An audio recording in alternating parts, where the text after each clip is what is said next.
આ છે નળકાંઠા વિસ્તારનું ઘોડા ગામ। અહીં થોડા સમય પહેલા પીવાના પાણી માટે લોકો વલખા મારતા હતા। ગામમાં સુજલામ સુફલામ યોજના અંતર્ગત પાણીની ટાંકી બનાવવામાં આવી, પણ કોઈ કારણોસર આ ટાંકીનું પાણી ન મળતા ઘોડા ગામની મહિલાઓએ પાણી ભરવા માટે બાજુના ગામમાં જવું પડતું। પણ આ અંગે વીટીવીએ 19/5/2012ના રોજ એક અહેવાલ રજૂ કર્યો હતો। ત્યારબાદ 23/5/2012ના રોજ ગામ લોકો દ્વારા વિરમગામ તાલુકા પંચાયતમાં રજૂઆત કરવામાં આવી। વીટીવીમાં અહેવાલ પ્રસારિત થયા પછી તંત્ર સક્રિય થયું। વારંવાર અમે પાણી પુરવઠામાં લેખિત અને મૌખિક રજૂઆત કરી, છતાં એ લોકો એમની મહેનત તો કરતા હતા લાઇનમેનો, પણ ગમે તે ટેકનિકલ કારણે પાણી મળતું નહોતું। એ પછી છેલ્લે અમે વીટીવીનો સંપર્ક સાધતા વીટીવીના માણસો ટીમ ત્યાં આવી ઘોડા અને રજૂઆત કરવાથી એ લોકોએ જે એમના માધ્યમથી અને ટીવીમાં આપવાથી અમારા ગામના અત્યારે જે જરૂરિયાત પૂરતી પાણી છે તે પાણી અમને હાલ મળી રહેશે।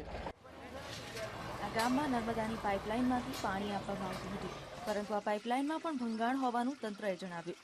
સાથે જ રજૂઆત સમયે તેઓ કામ ચાલુ હોવાનો સરકારી જવાબ આપી જવાબદારીમાંથી છટકવાનો પ્રયત્ન કરી રહ્યા હતા, પરંતુ વીટીવીએ ગામ લોકોની સાથે મળીને રજૂઆત કરી, જેથી તાત્કાલિક ધોરણે કેનાલનું સમારકામ કરવામાં આવ્યું અને ગામમાં પાણી મળતા મહિલાઓની ખુશીનો પાર ન રહ્યો।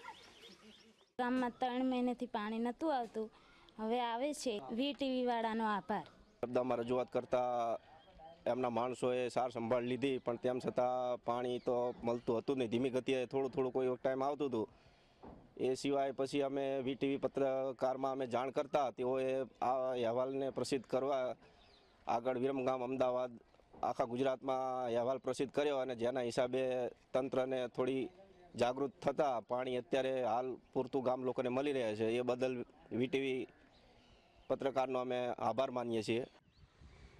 પાણીની સમસ્યાના કારણે ઘોડા ગામમાં 2 વર્ષ અગાઉ રોગચાળો ફાટી નીકળ્યો હતો, ત્યારે ગામ લોકોની વારંવારની રજૂઆત કરવા છતાં પણ પાણીની સમસ્યા ઉકેલાતી નહોતી। પણ અહેવાલ રજૂ થયા પછી પાણીનો પ્રશ્ન ઉકેલાઈ જતા ઘોડા ગામના સ્થાનિકોએ વીટીવીનો આભાર વ્યક્ત કર્યો હતો। રણજીત જાદવ, વીટીવી, વિરમગામ।